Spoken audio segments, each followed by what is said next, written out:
Here's the TravelCaster guide to using Eurostar. If you're travelling from the UK, you'll be departing from here, the magnificent London St Pancras station. It's filled with shops and dining options throughout, so if you fancy treating yourself, get here a bit early. Your Eurostar ticket will indicate when you need to arrive for check-in.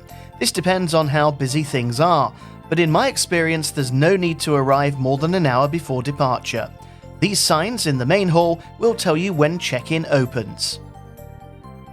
You'll need your ticket handy to scan the check-in gates. Don't worry about your passport just yet.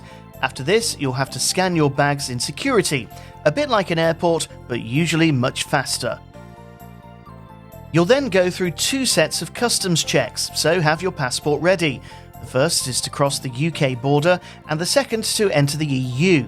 Automated facial recognition gates mean you should get through security and customs in about 10 to 15 minutes. Now you're straight into the departures lounge, no long walks here, though it does get very busy. Keep an eye on signs like these to check when your train is boarding.